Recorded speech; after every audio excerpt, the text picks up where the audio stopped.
Welcome back to episode 25 of the Pride Podcast. You could consider this as a little bonus. You weren't supposed to get this. This is not part of our weekly cadence. This is a little midweek episode because there was a very tasty couple midweek fixtures, and we're in the season. We're in the part of the season where football is just going to be all around us. You know what I mean? Like every couple days there's a game, and we want to cater to that. We're fans of the game. We want to talk about it, and we are here to talk about something really, really special today. A couple minutes ago, one of the best games of the entire campaign concluded. Chelsea hosted Manchester United at Stamford Bridge, and my goodness, they came out victorious, but boy, did they leave it late. 4-3 was the final score. Cole Palmer with a hat-trick to save maybe Pochettino's job and maybe jeopardize Ten Hag's. We have with us here today a regular in Forest who a couple of moments before, the equalizer. I'm cool. Okay. Take it away, gang. Go ahead. Speak I feel like I should have like a WWE entrance. Like I should just fall from the ceiling. I could edit something crazy in for you. Do something crazy, but bro. Yeah, you were about to say, dude, like 30 minutes before this pod, I was literally dreading to come on here. And that is the magic of the Premier League. I don't know what to say, dude. You guys can ask me all the questions you want. Are we going to win the Champions League? Maybe. Are they going to put us back in the competition? Maybe. Champions League this season. Yeah. No, that was the funniest game I've seen this whole year. That was hilariously bad football from both teams. We just kind of got lucky here and there and kind of started the game off, collapsed, came back. It was great. I think when all these nostalgia merchants wish for 2010's Prem back, I think that game was from a time capsule because there was no structure, no defending, None. Pure vibes, ball over the top, crazy crosses. People tried crazy thing. Cole Palmer saying, "Hey, goals are down there somewhere. I'm just gonna shoot." Really soft penalties. We had everything. Let's go from the very onset, right? Chelsea take a lead super early on. So early on, I'll be honest, I didn't see the goal. I don't know what happened, but they scored within 4 minutes. That was a nice little Gusto cutback to Gallagher. Just top the box. I think Onana actually got a hand on it too. He could have saved it, but decent tap in.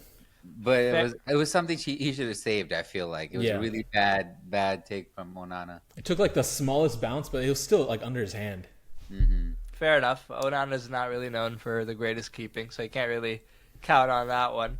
And then second goal was a penalty. I thought the penalty was soft, but I think up until that point, like the game favored Chelsea. Like it wasn't like an undeserved lead. I don't think United looked ready coming out the gates. I think all of us in the previous podcast predicted a Chelsea win, so everything was going to plan. Not me. Oh, sorry, Farish did not. I said we were going to win the first half, and we were basically on track to win the first half. Everything was going great, and then out of nowhere, almost, Garnacho scores, right? And Caicedo puts on a play for him, man. It was a great pass, honestly, from Caicedo. So that happens. I don't think it was alarm bells yet for Chelsea. You were still looked like the better side, and then the equalizer comes. Bruno Fernandes, he's there. It's just like when you're up 2-0 in the first half, I don't think any team expects to go into that halftime talk with anything besides a lead. I mean, we know 2-0 leads are dangerous. Dude, we go into the halftime like planning on how we're gonna blow the lead. So like to already do that in the game, I was so like shook. I was like, wow, this happened way earlier than normal. Yeah, no, it was a little advanced, but I think it just speaks to. Look, I said last week it's really, really hard to predict this fixture just because both these teams tend to play to the opposition's level. So I think this is what happened. Scientifically, this is what occurred. Chelsea came in there, were uncharacteristically good, and then United went, we got to step it up here, right? Got good themselves. Game goes into halftime, tied up 2-2, and I think at that point, we're back at square one. Who's going to come out in the next half and look good? And fortunately for United, it wasn't Chelsea. I'm not going to say United looked great, but Chelsea, after coming out for halftime, in my opinion, looked like a mess. And I think the one moment I texted about this in our chat. Conor Gallagher goes He passed it to Hazard. He's probably in the stands. Oh man, he goes for a switch, and like sometimes the camera's like deceptive to where you're not seeing the full frame, and when it's a quality player on the ball, you just assume, okay, someone's there. That ball is going to someone. With Gallagher, I just had a feeling that ball was going nowhere. It went nowhere. Went out for a throw, and off the counterattack on that throw, Anthony delivers a crazy cross, and Garnacho's there to head home, and he thought at the Emirates, as Ten Hag will probably reference today, that he had the winner. He had the 3-2 to send United, into the lead and secure all 3 points. But Cole Palmer had other plans. Yes, sir. 97th minute, another soft penalty. But you know what? I'll say. I am the first person to point out that, hey, Cole Palmer almost exclusively scores penalties. Mm-hmm. But there's something to be said for converting every single one he gets. Dude, like, he is Mr. Consistent, and that can't be understated. Look, like last year, and a lot of these. Sorry for cutting you off, but a lot of these. No, are you're like good. High level moment. Like one was pressure. Like the equalizer. Yeah, pressure moments. One was against City, and I think to equalize it. One was against Tottenham, I think, and this one, and to like equalize the game in the last minute. So that in itself is a skill. I thought he was gonna do the Panenka. They kept mentioning it on the broadcast. Yeah. I was like, dude, I swear to God, if this guy chips it and he just catches it, I'm gonna throw something. and both penalties were good. Like I think like he went the same way for both. In a squad where you don't have players with a ton of confidence, you don't have players that are real leaders, to have a guy that can step up and be that consistent from the spot, even though it gets undervalued a lot in football, I think it's super valuable. And then the final action with the last kick of the ball, he takes the corner short. I can only imagine that was a call made right there, right then. I don't think that's something you really rehearse. He said, man, I want the headline. I saw Foden get a hat trick. I want a hat trick. City reject who threw the shot in, and absolutely crazy scenes to like a quarter empty Stamford Bridge. I think that was the most ironic thing. Imagine you already got in your Uber on the way home and like, dude, he's checking your phone. That's the worst, dude. PTSD. But I want you to tell me, Forrest, what does this result mean? Does it mean anything? Does it mean everything? I think I can celebrate this for maybe 90 more minutes, and then it's on to the next disaster. Post-win clarity he's gonna hit. Post-win clarity, because dude, that was, for major parts of that game, that was a shambolic performance, dude. It was bad. Like, we couldn't connect one pass. Like, our center backs were literally passing to the opposition. The penalties, controversial, soft. We got those. It kind of saved our life there, but I don't even want to talk about that, dude. It was just such a fun game. It's been so long since we've done something like that. Just like a win like that, to steal it like that. So I'm happy, dude. I'll celebrate it a little longer. No, I think absolutely. You have every right to celebrate it. But, like, as a neutral watching that game, insanely entertaining. But I'll say this. Klopp, looking ahead to the Arsenal City fixture last weekend, said, I hope both teams lose. I think this is a game where both teams, even though Chelsea won, and it's great to be happy about, I don't think you could take that performance and say Chelsea won. You know what I mean? Like, in terms of performances, both teams really did lose this game.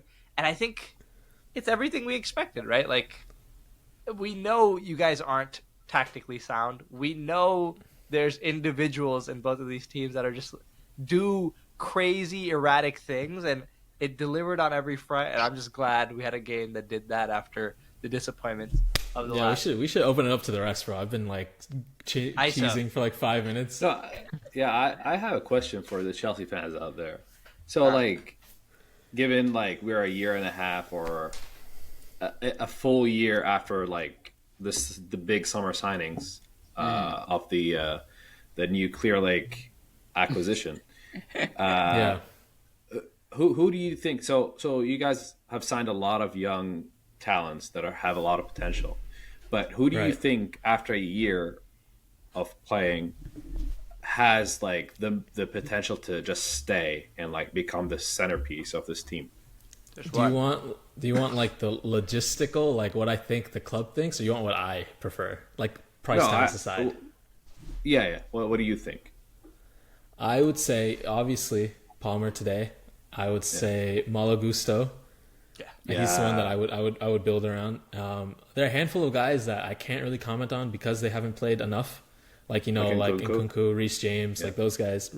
I want to say the 100 million midfield, but I feel like I can't. Like Enzo? That's more of like the club telling me to say that, but like I don't know if I could say Enzo Caicedo. In my opinion, I thought Enzo is I thought he was really good. Like you keep him for the next 10 years or whatever, like you'll win stuff with him, I feel. Eventually. Do you think I just feel like Enzo. Sorry to cut you off. So go ahead. I said, do you think it's more of like a managerial thing that needs to be changed? Or are you still Poch out after all this, or like do you think the players need to Poch out after that would be nuts. No. Today it's like 50-50 for me. I feel like that match showed me a lot of like individual mistakes, sure, from the center backs, from some like Mudryk and stuff, but then also like the fact that United were able to like literally play two balls and create a counter every time. That's a structural thing. Like I'm not putting that on the players. But he's putting us positions to do stuff like that, so it's a tough one, dude. It's a good question though to think about, like who's to blame. It's everyone. Back on the midfield though, I agree Enzo has potential, but dude, this Caicedo guy worries me, man. Thanks. Like he is such a Brighton player. I think when you grab players from these mid-table sides, it's easy to see 5 or 6 games where they play really good and not watch the others. And he's a player that's going to have, 9 to 10 great games a season, but then the rest are going to be forgettable. And if Clear Lake's ambitions are what we think they are, you cannot be dropping that much money on a player of that caliber. And personally, I would say like long term, if I was to build my dream Chelsea team, I would still have Enzo and Caicedo. I would just have them like kind of further up, and then I would have someone else sitting there. I think Caicedo, like Lavia, for example. If Lavia was real, sure. If Lavia was a real player, that would be my ideal midfield. But regardless, like I think Caicedo does a little better in the smaller spaces. But when he has to cover ground and play as like a true 6, he's always looking like one step behind. I don't think that's his ideal thing. And today, it was like acres of space in the midfield. Is that player thing? Is that coaching? I think for some reason, a lot of Chelsea fans thought both Enzo and Caicedo were DMs, and in reality, neither of them are. And I think another thing is like Enzo is terrific on the ball, but it reminds me of he's J5, dude.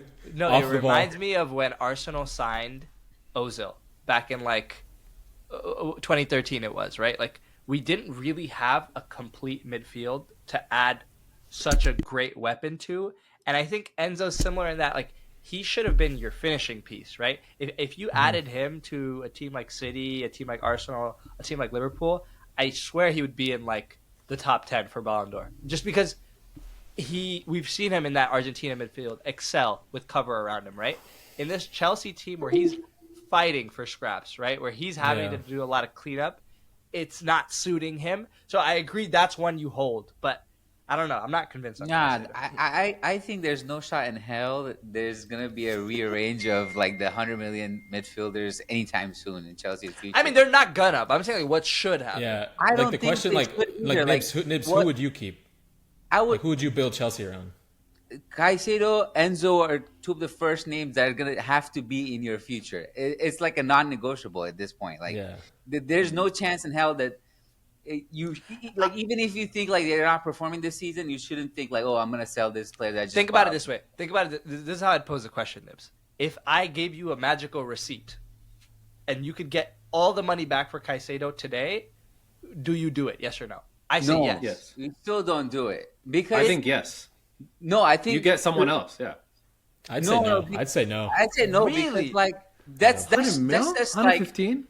Mentality of like shuffling, like, oh, you're gonna get another player just gonna fix itself like just like that. It's never gonna happen in reality. I feel like I agree that the ideology is bad of always trying to like sub out and get a new player. Yeah. But I think this is one example is extreme enough to where I think if you spend 117 on any other midfielder, it probably works out better for you. I just don't like, think that. Like, isn't that like Chelsea's? Isn't that Chelsea's That's like their whole MO. That's business the model? Like Yeah. forever. no, I don't think that was a plan. We've only This- sold one player under like. No, I mean like one Clear Lake era, signing. Yeah, sure, yeah. right? Abramovich, yeah. And they've been the most successful English club in that period, right? I agree, but like the approach they took, I'm saying that barring like obviously regarding what they have done already, that's not the step you take in the future. I agree with you. Like, as in, like, they sign talented Yeah. young players that have potential to grow. So, Yeah. in the case of Caicedo, they'd wait for him and coach him right to become that. I think potential. that's the key. Like I really feel like there's like Caicedo doesn't look like an average player like that's supposed to be in like mid-table team. I mean, right now it's like unspeakable. But No, keep going. This is doesn't great. look like a player that's supposed to be in a mid-table team. He looks like one of those players that deserves to be in the top 6 conversations. I just feel like the team's mentality, their confidence is just at all-time low, and every little setback they have, for some reason, it's just like Heads drop. Exaggerating. heads dropping, and then things are compounding on their heads every game that goes by. Well, They this need should to change that. This should they- change that, right?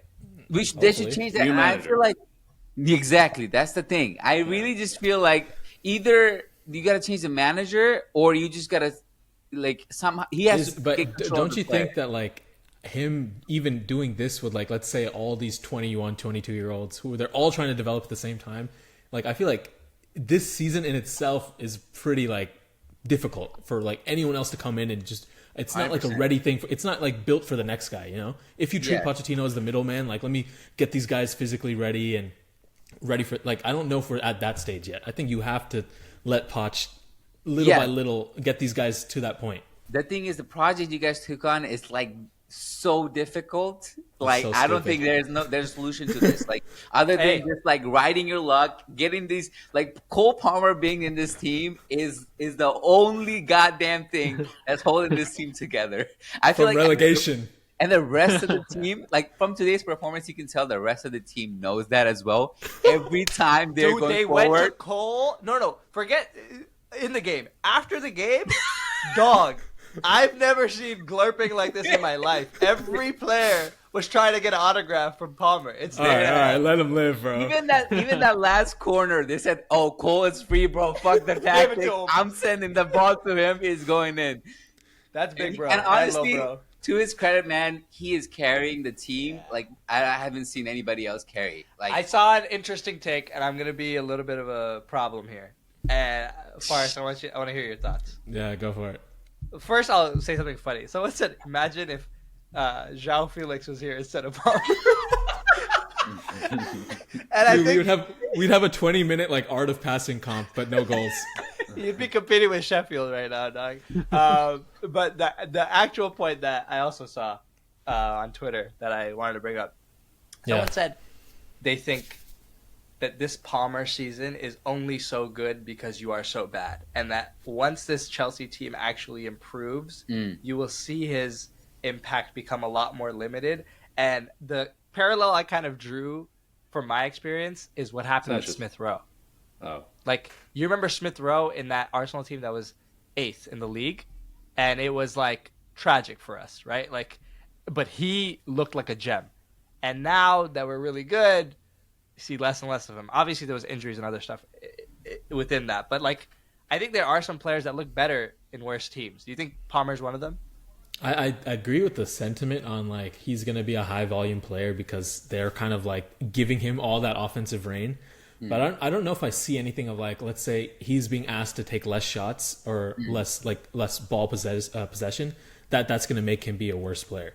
Like if he's surrounded by better players and maybe he can do more off ball runs, you know, things like that. Like I don't know. I feel like I can't just say this is someone that's just relying on that on the bad team thing. I feel like it's like Grealish with Aston Villa versus Grealish with City. Like if you're in a structured team that plays in a like a certain way, then it becomes the system You're right. You're like part of the system. You're less reliant on individual talent. You know what I'm saying? For sure. Yeah. Yeah, that makes sense. Anything else on that Chelsea game? Can we do the math on what is sixth place doable? Can someone pull Dude, the top chart? half. Top half. Top half. Let's go. We're wait, 10th really? right Like, now. made it? 5 points away from United With the game in hand. It means Wow. nothing, but yeah. That was a And real United 6-pointer. United play Liverpool this weekend, bro. Wow. We're Okay, coming for that, dude. That's actually absurd, man. But I need kind of the This- opposite thing from United against Liverpool. This I know. this Premier League table is one of the weirdest table out there, man. Weirdest season out there. The results, the point tally, the goal differences, like it's just not normal. Can I pose a question for all three of the Gooners plus Aziz? Go ahead. I would say, if with your current Arsenal team, if you had to swap out one player for a Chelsea player, who would you do? Who would you bring? Ooh. If you were forced to. This is a. I great- would bring in. But you have to do a swap for swap, so you have to give me the name too. Oh, you have to get rid of one of our players. Yeah, like a swap for swap. Oh, I want to hear if there is someone, if that even exists. Bro, Enzo, Yeah. for sure. Look, ooh, yeah, probably Enzo. But I'm not taking away Rice. probably give No, like not Rice. Vieira to you or something. Yeah. Yeah, if the it's starter for starter, Starter, bro. starter. Does that guy even exist? Give them Havertz Partey for and- Enzo, maybe. Nah, Partey for that's Enzo. that's a bad take. I think Partey Havertz, for bro, Enzo. we cannot get rid of Havertz. No, I know, but like for example, their best players, right? Cole Palmer would be a sub for Odegaard, not gonna happen. Gusto would be a sub for Ben White, not gonna happen, right? Like, I'm not taking any of your wingers for Martinelli, Saka. I'll give you Jesus for Nicholas Nkunku. Jackson. Jackson. no, not You haven't Jackson. even seen Nkunku play. Yeah, no, the injury For guys Armando doesn't work Broja. in this. On loan, sure. Yeah, I don't know. This is crazy, yeah. It's a tough question. I don't know. Yeah, I'm locking it in. Yeah. I'm going Havertz for Enzo Fernandez. That's a Nah. not that hard one for me. Because I just said like Enzo is a team completer. He would cook in these teams, bro. Like you're telling me He we would wouldn't do cook better with. on Arsenal for sure. He Yeah. But we would cook, yeah. lose. We would lose something different. That Yeah, Yeah, you're right. okay, Havertz bro, okay. gives So I versatility agree. for sure. I would rather give up Jesus for Enzo, but I don't think you would consider Jesus a starter at this point, right? Like, No. so I don't know. Nketiah for Enzo. Yeah. I would give up Nketiah for anything, to be honest. No, that But was I good. did That want. was I think great. That was great. Partey for Enzo is bro, he Nah, showed you're me bugging. shades of You're some bugging. crazy things. Yes. You're Can we right. do Trossard for Mudryk? Oh, I'll Sure, take bro. that. Sure. I'll take that. I don't know. If Arteta saved Mudryk, you have to build a statue of him in front of Stamford Bridge. If you save Mudryk. Alrighty, so that's everything on the Chelsea game. Other two big games from this weekend. We talked about the Saka versus Foden mid-off. Fortunately, it looks like there is a clear winner at the moment. Foden got a hat trick to beat a depleted Aston Villa team, but an Aston Villa team nonetheless. Surprise, surprise. I don't got anything to say about that game, but Rodri and Foden hooped. Ran the Yeah. show. And it made me feel good that they hooped because I think even a full-strength Villa team would have lost to them playing at that level. They did it without De Bruyne and Haaland, which is good for them. They rotated. You know who didn't rotate because they play in the Europa League?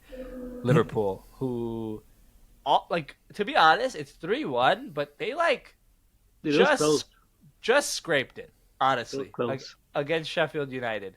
Oh, Yeah. we're done with the City segment. I don't got nothing to say. You got something to I say? just wanted to make sure Sohail said he didn't have Foden in his FPL. I just want that on the record. Yeah, I didn't. Can we get a recording of that? Yeah. All right, Yo, all right. Saddest thing about this Palmer hat trick is everybody and their mom got him, man. Like, I know.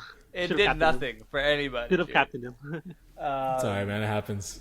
But Mo Salah got hooked in the 59th minute in Liverpool's game. I had Luis Diaz as my captain. Took home the assist points. We take those. I don't know. He looked upset. Salah. I don't know. Yeah, he did. I don't know. Let's create some fuss about that one. You think Klopp is kind of like preparing for life after Salah, or not, Ooh. or he doesn't? Can care? let's be real honest. Life after Salah is not looking good for Liverpool FC. Ain't that also life after Klopp? Like, Life after Klopp, yeah. They're gonna go hand in hand out of there. Yeah. It's two big blows. But I feel like if they let Salah leave for however much, like let's say 70 They're mil, not getting. right? They're not getting 70 mil for Salah.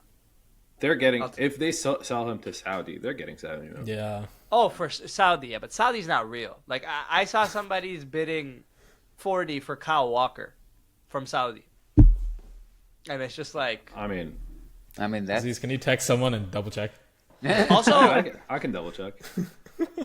But if they sell him to Saudi, then 70 plus the wages that they're gonna save, they could bring in someone good, like high profile, because they don't have like a Do we basic trust franchise or the whatever. Michael Edwards return plus like the Bournemouth director of football combo that they're like bigging up right now? Do we trust them to like build this team properly? I just think there's far too many things changing. Like, Yeah. you're losing your coach. You're getting a new director of football. You're getting a new guy running everything else. You're getting New You're players, losing your best too. players. You're like Like it's a lot. A Klopp type of player is not a player that other managers maybe want or like. Like if you're trying to play more like, let's You say might- if De Zerbi was the guy they're going after, then a lot of these guys wouldn't do as well, in my opinion. You might lose your drug plug, Yeah, sure. right? Like maybe that was a Klopp package. I don't know. I think like Also, like- Liverpool, I was just saying, I think Liverpool is aware like their kind of dominance of whatever competitions they had is going to come to an end for a little bit, and then is going to have to transition to the new set of players, the new crop that's coming up, and Also, Yeah. And also, ahead. like they know that like Salah, Van Dijk, and Trent have 1 year left in their contract. They're not renewing. you're thinking Trent is leaving, Aziz? Madrid's interested. I heard. Leaving Madrid or need to not, calm like down, he's bruh. so No, because so- I before you go, Aziz, I just want to say, this guy at a very young age has done everything he wanted to do for that Right. team, right? That's Like true. there's no That's regret. true. He's won a Champions League, he's won a Premier League, he's won an FA Cup, he's won a Community Shield. Done. Right? Like, go ahead. Take it also away. like even if he doesn't leave, like he's gonna do that to negotiate the best contract he can get. Yeah, Like he's a main guy there. So like he is. if he sees like Salah getting 350K, and he's like hey, yo, boss But yo, man. let's low forget key about just the as future, important, though, bro. right? Like he's gonna demand at least 250. You know. Go, Bars. Go. I was gonna say, is it still in Liverpool's hands? Is this the? Yeah. Is it more in their hands? Do they take a handful more? Dude, I'll if say they- it.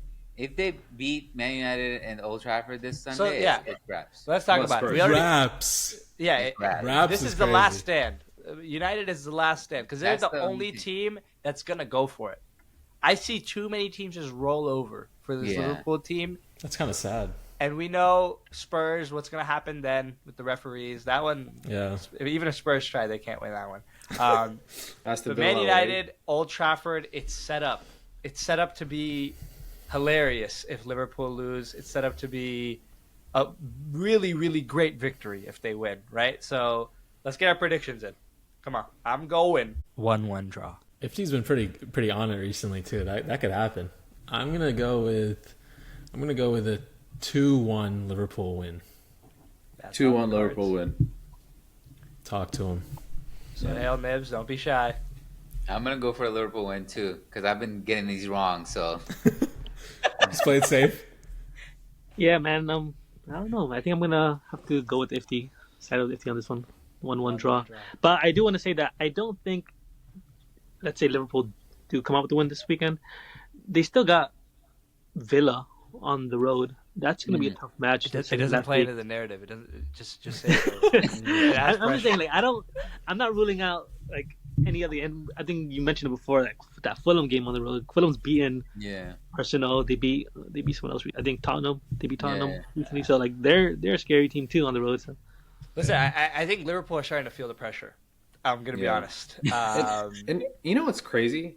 That like if it was any other season and City were in that same position, we'd be like, done. The league is done, right? They're gonna win every single one. But like now, like with any other team, it's like, oh, a maybe. That's what I love about this season, man. Like it's, Yeah. the Premier League. Liverpool also have like that inevitability though. Are we like They saying do, that now? but like for Is that example, dying out?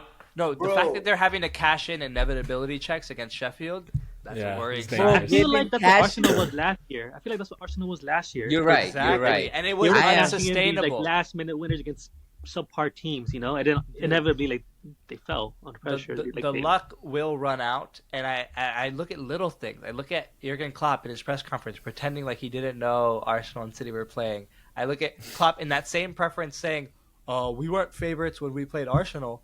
Yeah, maybe because that was a month and a half ago, dog. Like things have changed, right? Like I saw that same posturing from Arteta last season. Make fun of me all you want. I know what it's like to lose a title. I may not know what it's like to win one, but I know these signs, and I'll be watching very, very closely.